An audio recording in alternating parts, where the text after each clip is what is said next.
Okay, my presentation is about fraud in the Common Agricultural Policy. I will follow the background of the speakers who were before me. I will try to be as practical as possible. But to understand this topic and to give you a hint of the kind of the complex investigation we deal with, both in the national judiciary, both at the level of Olaf administrative investigation, we must know how the legal framework in this case work. It's a complex legal framework which dates back to the 50s, when the Treaty of Rome, the first treaty of the European Union, started back. As we know, I'm sorry with the academics over there. I will start with very elementary, but it will be very brief. The basis of the Common Agricultural Policy is in the Treaty of the in the Treaty of Rome, the treaty established in the European Economic Community. At those time, the transfer of sovereignty from the states to the European Union was only in the agricultural sector, so the agriculture and fishery. So for many years, the balance of the European Union was mostly based on the Common Agricultural Policy. And most of the frauds were based on the Common Agricultural Policy. All of these starts with this programmatic article to be found in the treaty. It's very generic, it's very programmatic. The Common Agricultural Policy has to ensure supplies and appropriate adjustment must be done during the years. And as we will see very briefly, there were a lot of modification of amending of this legislation at European level in first instance. And it's an article very general. It just describes the main political goals of the Common Agricultural Policy, not the how. CAP numbers. The Common Agricultural Policy, as I was saying before, for many years has been the first policy of the European Union. It's not more the first one, but still is one of the biggest European Union policy. These are some of the numbers, and just to give you a hint, for Italy is over 4 billion per year. Yeah, it's a lot of money. Going more deeply into the CAP structure, CAP is structured in two different European funds: the European Agricultural Guarantee Fund and the European Agricultural Fund for Rural Development. We mostly hear from of investigation regarding the rural development, but really, as we can see, it's just the minor part, about 20% of the CAP regarding the rural development. Most of the European Union budget is for the Guarantee Fund, the so-called aiuti diretti, direct aids. The history of CAP, as I was saying, is based on very programmatic and generic treaty articles, international treaty article, but the CAP has been amended a lot of time. And it has been defined as a construction site always open, un cantiere sempre aperto. Treaty of Rome, the basic article we already mentioned. The first regulation, why I'm telling you this, because we do understand how a fraud works in different time of history, if we do understand the legal background which is under the fraud. And which is nice to know from an investigator point of view is that now we are talking about a regulation. And regulation are the same all over Europe. So if a fraudster can do a fraud in one state, the European Union, and is based on CAP regulation, then that kind of fraud is easily exported in all the European Union member states. The first CAP regulation dates back in the 60s, and it was based on coupled support.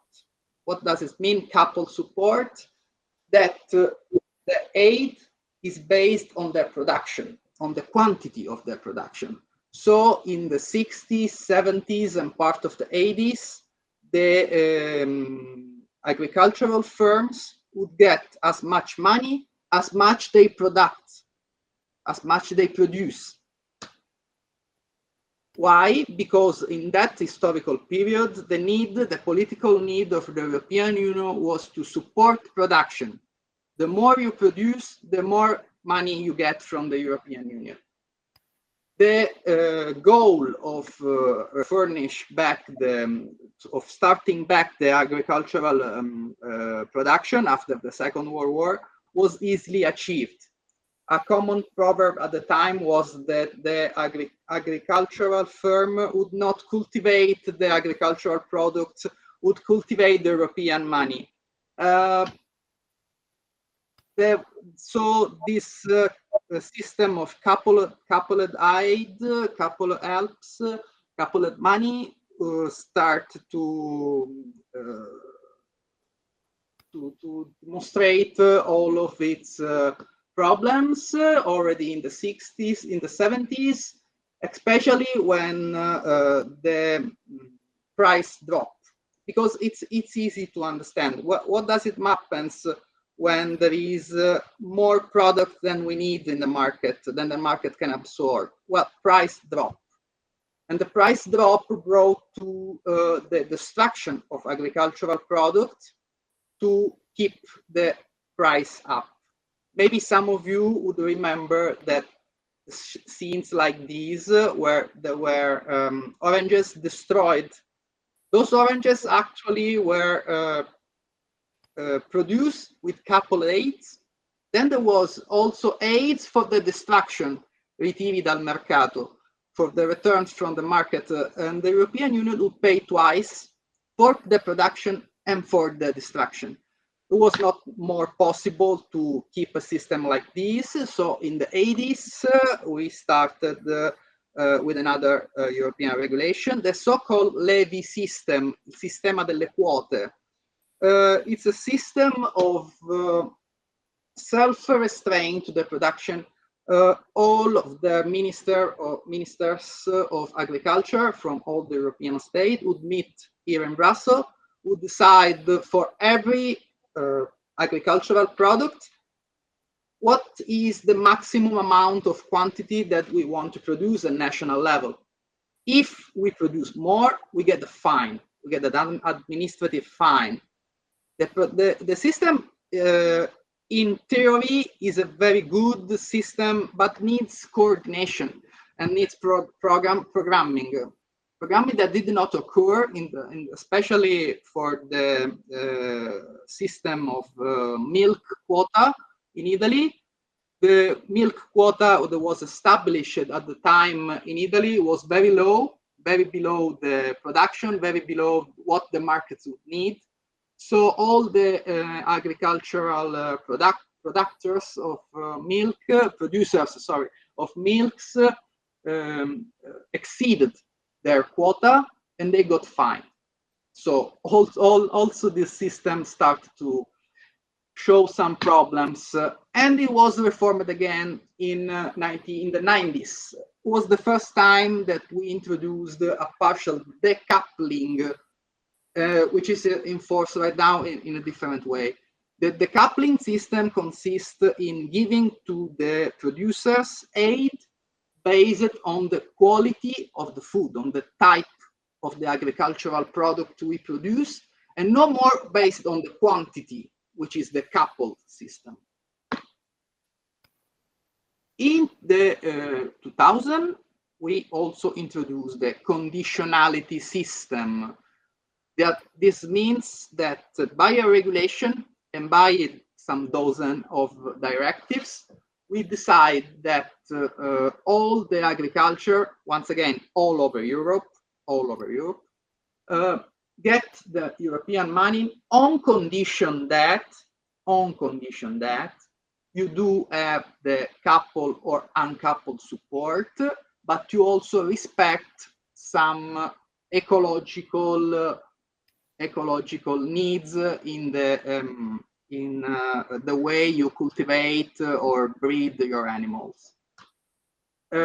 It's a system that has been implemented all over the year, and it's also at the base of the reaching the goals of the so-called Green Deal.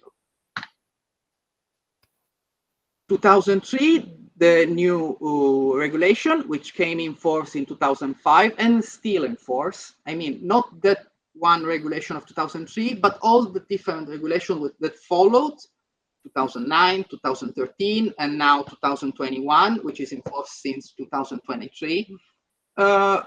They are all based on the decoupled system of Regulation 1782 of 2003.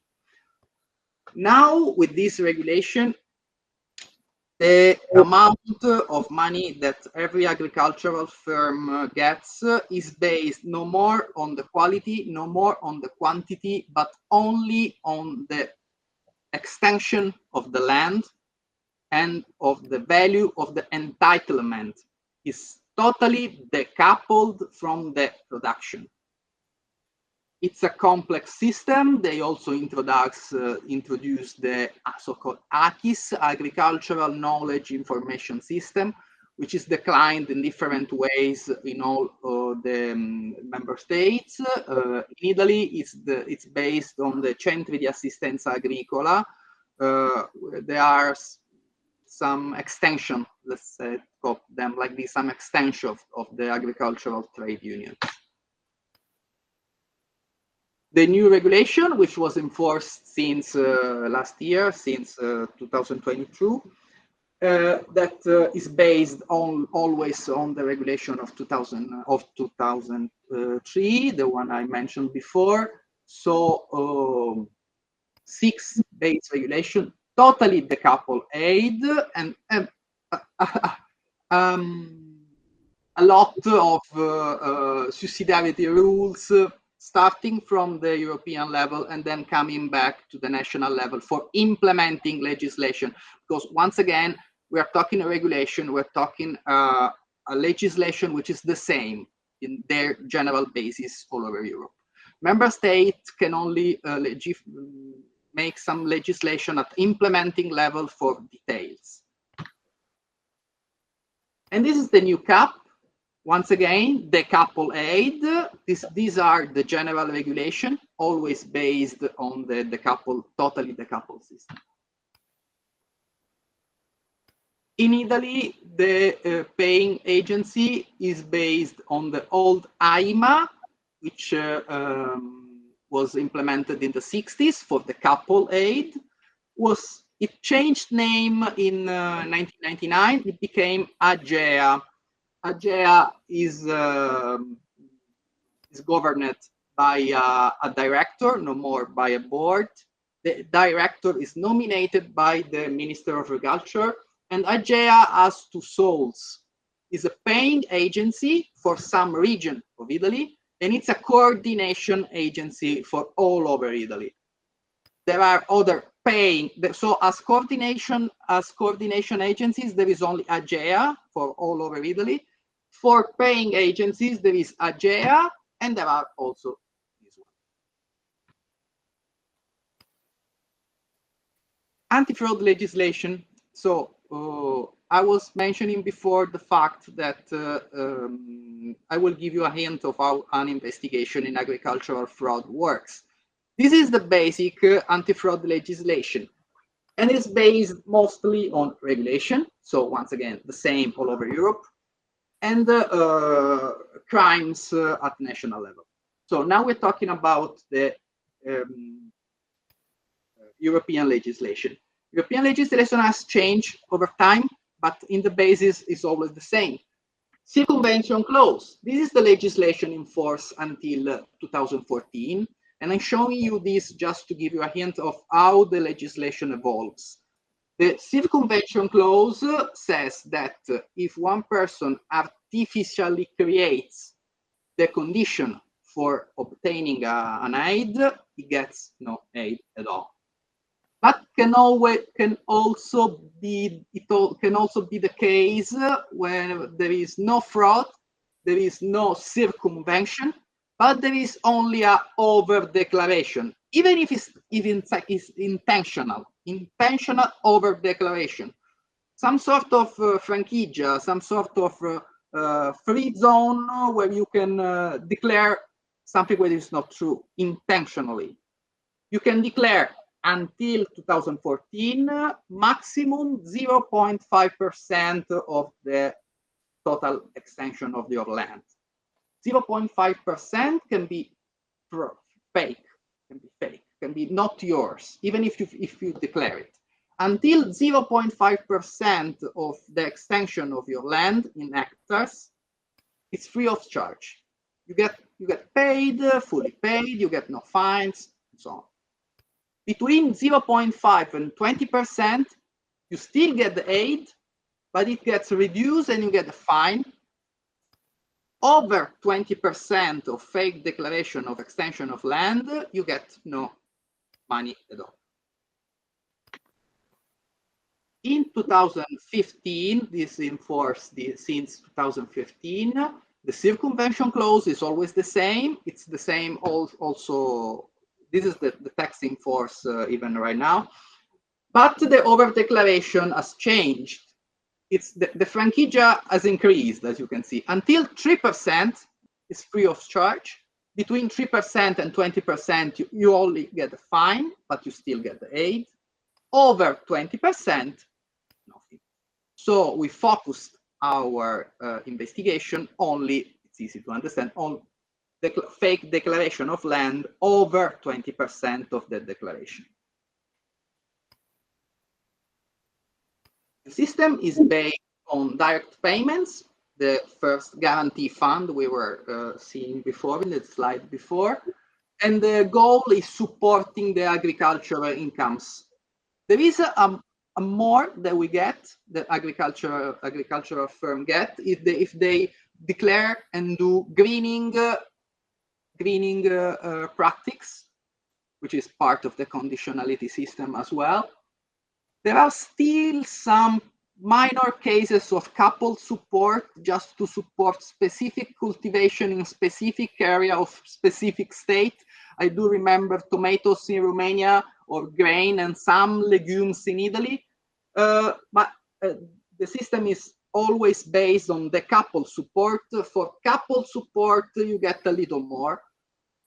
And it's based on a personal file for every agricultural firm and on a specific module, specific application, which is totally IT, totally informatic. Every year, AGEA makes a new module. This is a standard module that is made up by a Centro di Assistenza Agricola, by a trade union. It's signed by a trade union who controls the formality of the application. And it contains all the information that the agricultural firm has to declare to get the money from the European Union. All is based on the informatical data. So there is no paper involved. Again, all the declaration that the economic operator, agricultural economic has to do. And the entitlement. As I was saying, which is the most difficult thing to understand. I was telling you before, in the coupled system,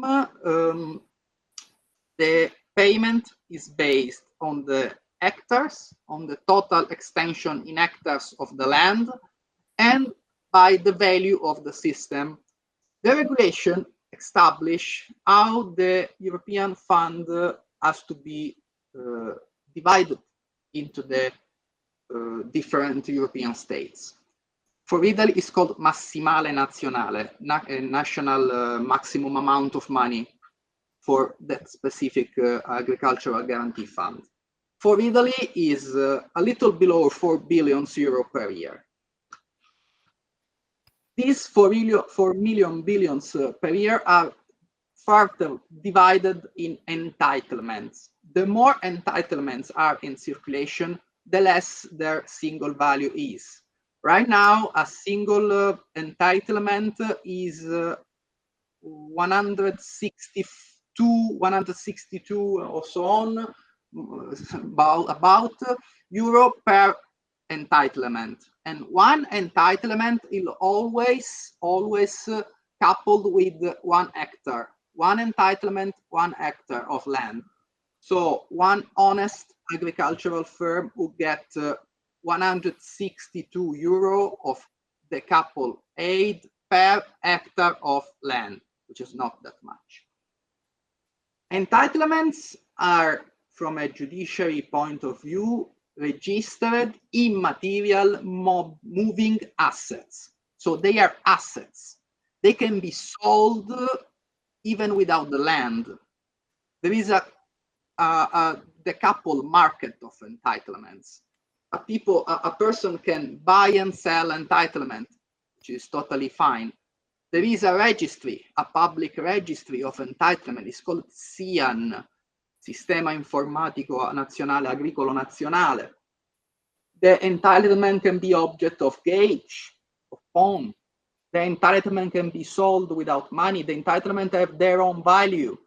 As I was saying you, one entitlement is on average 162 euro, but can be the case that some entitlement get much higher value. If we consider that an entitlement is an asset, if we have an asset coming from a crime, then we are talking about laundering, not money laundering, but asset laundering, because the crime is not only related to money laundering. Very interesting what the Banca d'Italia FIU was telling us before. But in Italy, the laundering crime is also related to other assets other than money. We are talking now with asset with a monetary value starting from 162 going up to 30,000 euro per hectare. And if one entitlement comes from a crime, the further moving and the further utilization of this entitlement is considered entitlement laundering. So crime of laundering of entitlement. And this is what we're trying to do in our new kind of investigation. We're trying to use the actual, this is the Italian crime code, but the same all over Europe, more or less. Number can change, of course. And we're trying to use the entitlement laundering as leverage for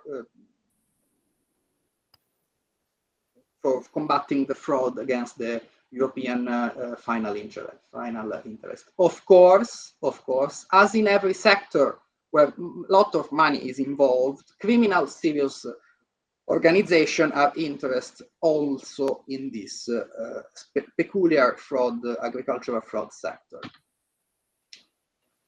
I promise to be brief. I think I'm trying to keep my promise. In this specific sector, there is a high level of technicality, and I just gave you a very brief example of how complicated and how the need to be always keep up to the change of the fast change of the legislation, which is very technical, which has different level of technicalities, the general European level and the implementation level, which is different all over Europe. There is an international level, because if you can do a fraud in one state, you are surely able to do the same fraud in other states, because the regulation once again is the same. The EPPO for the criminal level of the investigation is involved, because for sure we're talking about European money, European funded money. And then the new level of investigation, the entitlement laundering. Once we used to follow the money, while we do try to follow the entitlement as well. Thank you very much.